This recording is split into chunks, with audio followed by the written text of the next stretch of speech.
Welcome to Anchors Away, a podcast for boaters and aspiring boaters, where we discuss the boating lifestyle with industry leaders and boating experts.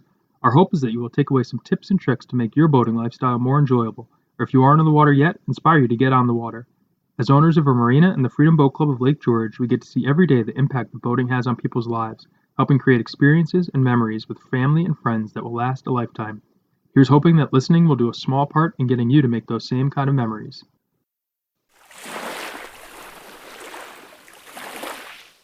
Kelsey Albina is currently the communications manager for Seakeeper Inc. Seakeeper is the global leader in marine stabilization.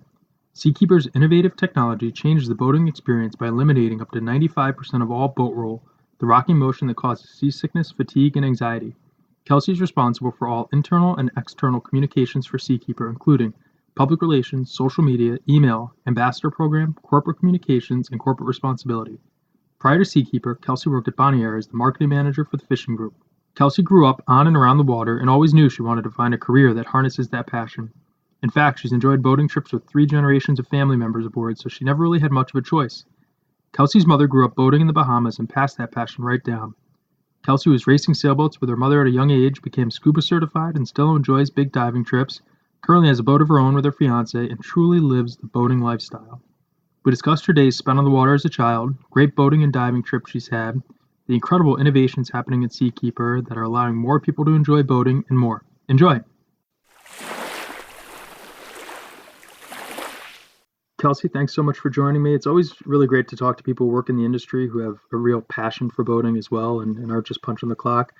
I read that you were racing Hobies with your mom when you were young. You've been scuba certified as early as high school. You picked up wakeboarding, and water's always been a really big part of your life. Do you have a first memory of being out on boats or being on the water? Yeah, I do actually. I think I've probably been on the water longer than I can actually remember. But the first thing that really comes to mind was I had to have been maybe 5 years old, and my mom and I had a. When I say my mom and I was 5 years old, but my mom had a Hobie 16, and we were going camping on one of the little spoil islands off where I grew up, and I was just absolutely devastated. This was Easter weekend. I was devastated that the Easter bunny was not going to be able to find me. And how was I going to get my Easter basket? Because I have a sweet tooth, and those hollow bunnies are something I look forward to every year, even if I have to buy them myself now. So she assured me that obviously the Easter bunny has a canoe and I have nothing to worry about.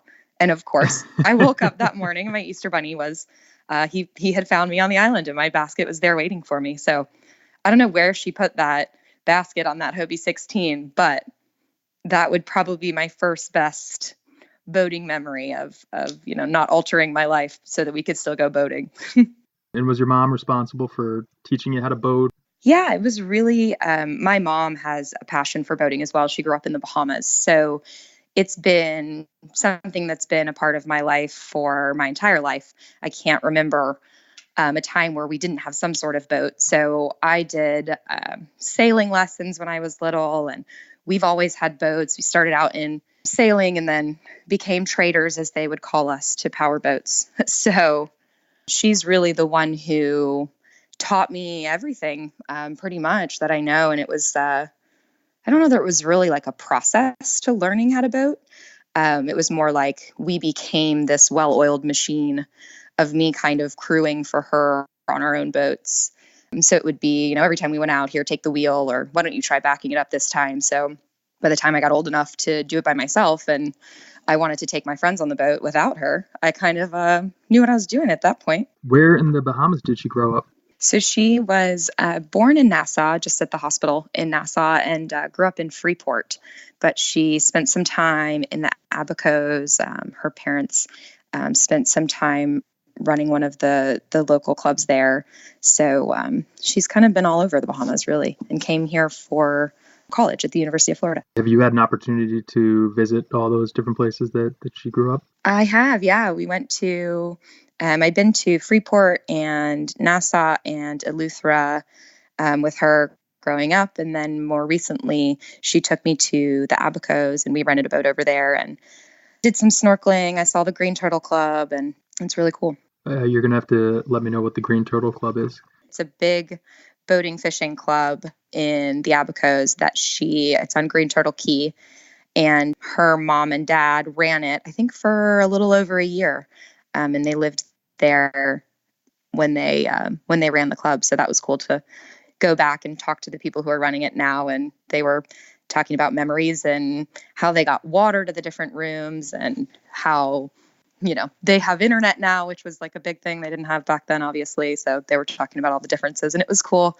I actually went with my mom and my Grammy, who was there. So she got to see all the places that she used to live, which was fun. Wow. So it's a good thing you like the water because you really didn't have a choice. You're going back generations No. and generations now of being out there on boats.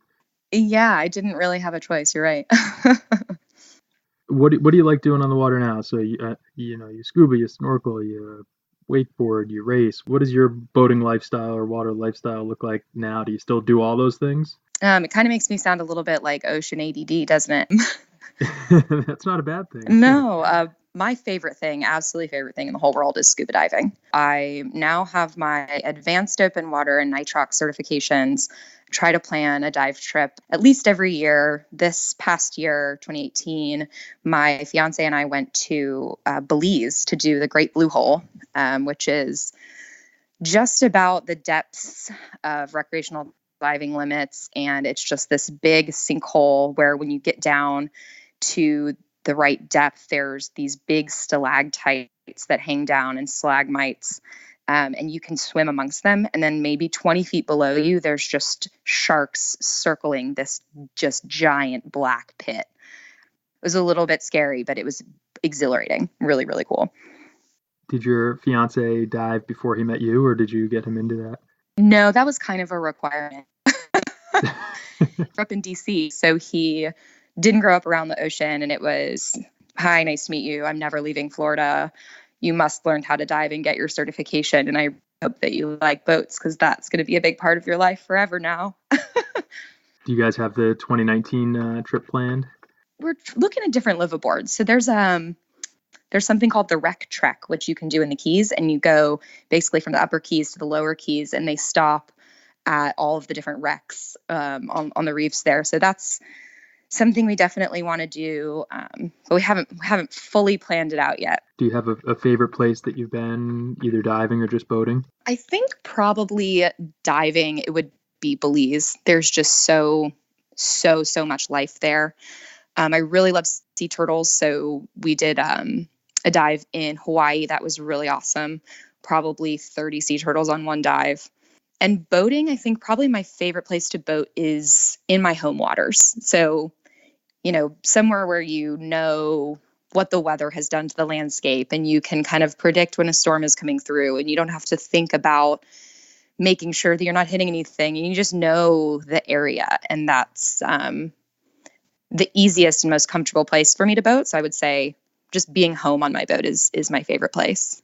Yeah, it takes a little bit of the stress out when you can navigate easily and cleanly and not have to worry too much. Right. Where the best islands are and where the dog's allowed off and where you can camp. And So you have a dog that likes to boat too? Oh, I do. He's a real champ. We were actually out this past weekend, and the ground was just really, really soft. So the stern or the bow anchor wouldn't hold. So he jumped off the stern, swam straight to the island. And we were like, okay, we'll just go out, turn around, back in again and try to reset the anchor. And he saw us get back on the boat and was like, oh, you are not leaving me today, girl. And he just swam out to us. It's cold. The water's cold. I'm wearing long sleeves and pants. And now he's swimming out to this boat. It was, we had to obviously kill the engine, and I'm digging my arms in to drag him up onto the boat. But usually he's great. He can canoe and kayak and boat, and he's been on a paddleboard. He can do it with the best of them. Now, so your mom is responsible for teaching you a lot of how to boat. So did you essentially teach your fiance how to handle a boat? And yeah, we are now the well-oiled machine. So I'll back the trailer down the ramp and he'll drive the boat off. I'll park the car and hop on. He can do it all by himself now. And we have a 15-foot Boston whaler, and he's taken the boat out with his friends without me now. So he's fully bought in. what was that process like? How did you figure out how to teach him, or was it just kind of let's get on the boat and do it? I think it's let's do it. He's always been super supportive of all the things that I love to do, and he loves doing them as he learns them. So there was never we have a good non-competitive relationship where if I'm good at something, he's very happy for me and vice versa. So it was never I've got to get good at this so that I'm the dominant one kind of thing. We work really well together in that sense. How long have you had the whaler? We actually adopted it from my mom. So she got it in, I think, 2009. So she then upgraded from the whaler. She now has a 25-foot Rossboro, which is kind of more of a northern trawler style boat. But she has it down here so she can spend the weekends out on the boat. And she's starting to plan a trip to do the Great Loop. And she's, gone a bunch of different places. She's taken it to the Bahamas from Tampa and gone through the intercoastal. So she said either take the whaler or I'm going to sell it because I'm not using it. I was like, whoa, pump the brakes, put it in my garage immediately. Yeah, that's an easy decision. And then, so will you, when she's done with this current boat, are you gonna just take that one off her hands, or do you have your eyes on something else? I think that's her goal. Those are the perks of being an only child, I guess, she, yeah, eventually when she's done with that, but I think she'll keep this boat for the long haul. She's, quite obsessed with it. You guys put your product into a lot of different boats. What kind of boats have really caught your eye out of the probably hundreds that you've been on and seen over the last year? Definitely the ones that you could live on. I think the people who live on their boats are so, so awesome. Having the ability to just go out whenever you want and all of your stuff fits in this small, compact place. And I think that lifestyle, even if it was just for a short period of time, would be such a challenge and would be so, you learn so much more about boating and about yourself in small spaces. And I think it sounds awesome. So it sounds like you ended up in the perfect spot doing something, yeah, and marketing something that helps more people get to enjoy boating. How did your life and career lead you to Seakeeper? My major was public relations, so I went straight to an agency after college and through a friend heard about an opportunity with Bonnier Corporation, which is the publishing company for Saltwater Sportsman, Sport Fishing, and Marlin magazines and sport fishing television. So I applied for that position and was very fortunate enough to be able to join that team. The editorial, the advertising, everybody there is wonderful, and I remain friends with them to this day. And it was through them, Seakeeper was a client, was advertising in those magazines. So I was at the Fort Lauderdale Boat Show for the publications, and that is where I met Maggie, who is now my boss, who's our marketing manager. And so we hit it off from there, and it has spiraled into this awesome Seakeeper journey that now I am traversing. And as much as Seakeeper is growing and expanding, the types of boats you're in, I'm sure there are people listening that may still not know what Seakeeper is or does. So maybe you can just give us a little background on what Seakeeper is and how it's helping boaters. So Seakeeper is the global leader in marine stabilization. So it takes all the side-to-side roll out of your boating trip, whether that's at rest or underway. It's a gyroscopic stabilizer, so it has no external appendages. We can stabilize boats as small as 27 feet up to larger than about 200 feet. And it has an active computer control, so it can automatically detect the sea conditions and then react instantaneously. There's nothing that you have to set to say the waves are this high today. So basically what it is a steel flywheel that's spinning inside a vacuum enclosed sphere. And that flywheel can spin up to speeds of about 9,700 RPM. So then the boat rolls, the whole Seakeeper tilts fore and aft, and we call that precessing. And that produces a torque to port and starboard that counteracts that roll. That is essentially, it's if you've seen the gyroscopic, the little toys that kids used to play with, it's that technology, but condensed into a package that stabilizes an entire vessel, which is pretty cool. It is. It's amazing. And it sounds like you could also be an engineer now and not just in the marketing department. Right. Yeah. I have to explain it a lot being in public relations. I don't think our engineers would agree with you, however. Maybe not. You guys had a pretty exciting year, named recently to the Trade Only Top 10 Innovative Companies list, which is really cool. What are some of the other exciting things that have been happening? You've been there, what, about a year now? And what are some of the other things that you've experienced there in that year you've been there so far? Yeah, the growth is just, it's booming. It's really, really fast. Sometimes it's hard to keep up with how fast we're growing. So in February at the Miami Boat Show, we launched the Seakeeper 2, and that's our smallest Seakeeper to date for boats 27 to 32 feet. We launched the Seakeeper 5 HD, which is our heavy duty model, mostly for commercial and military applications, in July. We expanded the factory, so we added 12 new assembly lines, and our factory is in Moton, Pennsylvania, which is just outside of Reading. So that whole facility looks completely different today than it did the day that I walked through on my first day and did a tour. We opened an office in Italy, which was a pretty big deal. And we grew out of our headquarters in Maryland and had to get a larger office there. We've had a couple OEM manufacturers that have standardized Seakeeper, which is a big deal for us and something we obviously hope to encourage other OEMs to do. So Bertram standardized across their entire fleet, and Scout actually has standard on some of their models as well. So there's been a lot going on. It's been a really, really good year. That's great that manufacturers are making it a standard option. Typically, it's something that boaters, when they're getting boat built, ask for. Do you find that you're doing more refits, or how does the market break out in terms of installing up front or refitting boats? We say about 25% of the market is refits, and then 75% would be new build OEM installations. That varies based on where you are. So in Florida, I think the refit number is a little bit higher, and that's just because there's already so many boats here. Most things are going into the OEM. So we've got sales reps on the OEM side and then the refits, but almost any boat can get a refit. I think what a lot of people don't realize is that the Seakeeper doesn't have to be installed on the center line.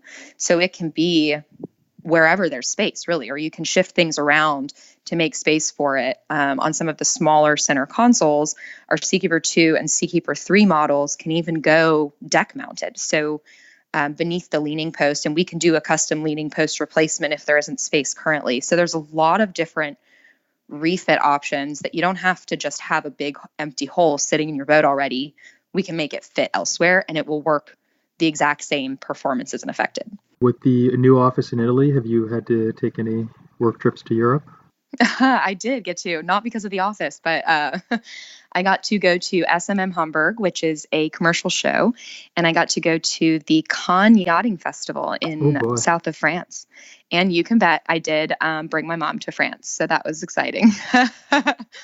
You guys are going on 27 to 32 footers right now, and are there some goals to continue getting on even smaller boats than that, just to make this accessible to an even larger number of boaters? Yeah, our goal is to get down to about 21 feet. So we want to make the water accessible for as many people as possible and make Seakeeper a reality for the average boater.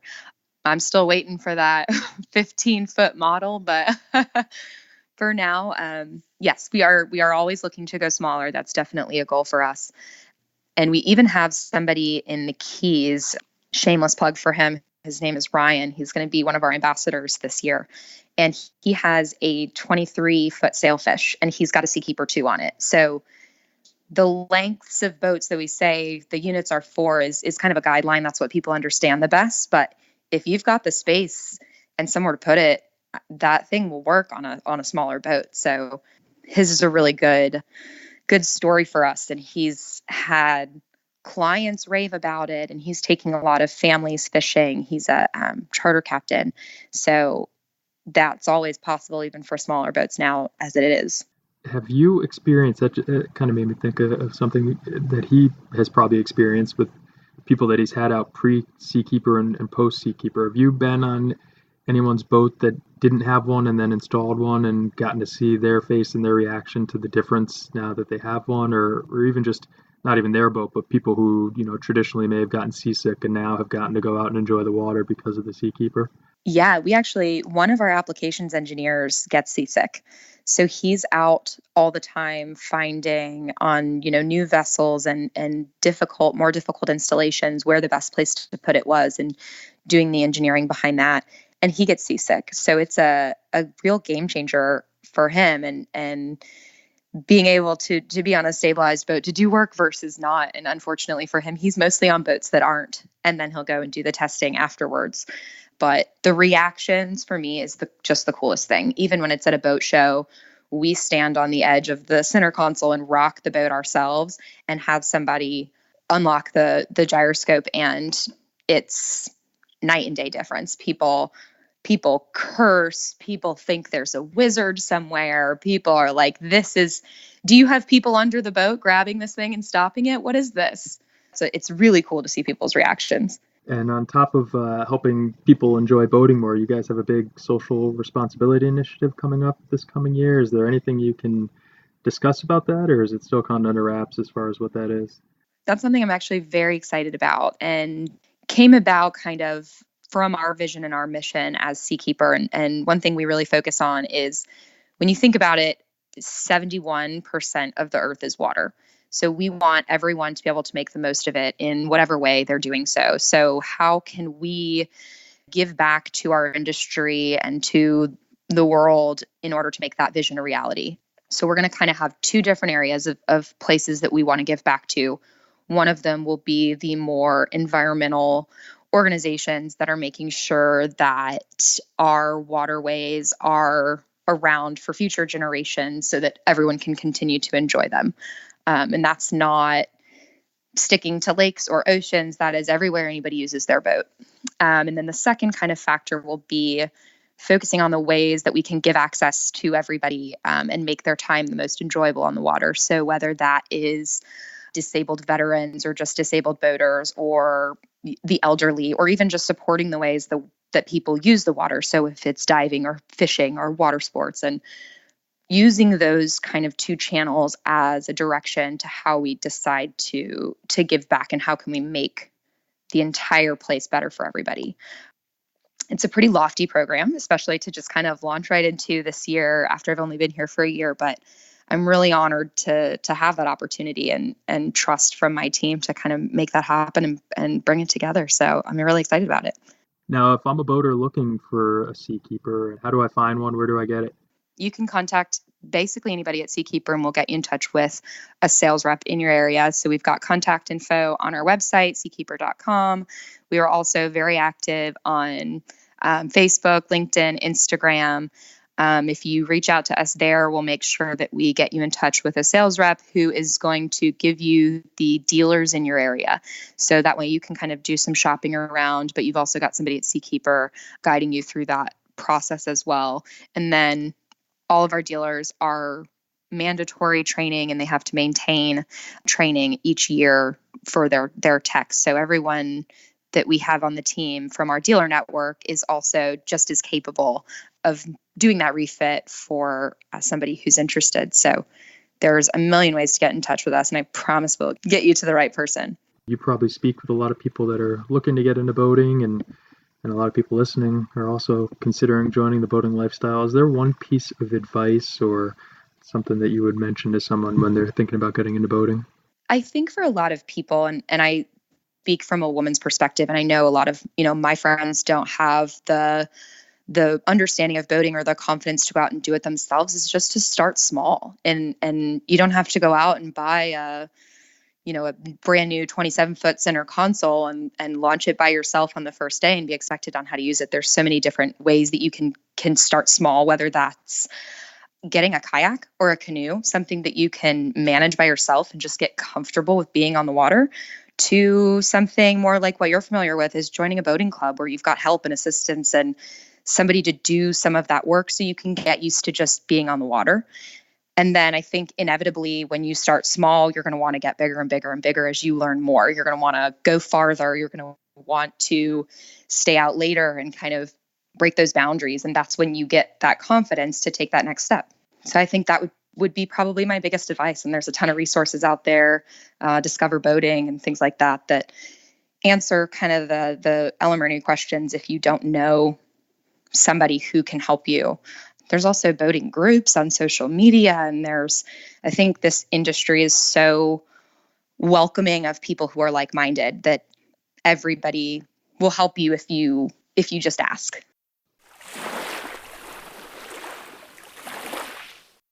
Kelsey was a lot of fun to chat with, not just because of all the cool things that she does on the water, particularly some of those crazy diving trips she goes on, but really because of all the cool things that Seakeeper is doing to make boating a more enjoyable activity.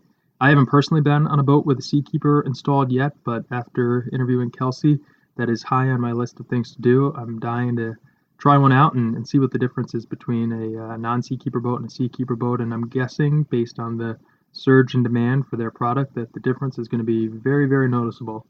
If you have the chance, try one out at a boat show. If you see their booth, give it a shot. Love to know what you think of it, and I hope you enjoyed this conversation. Until next time, happy boating.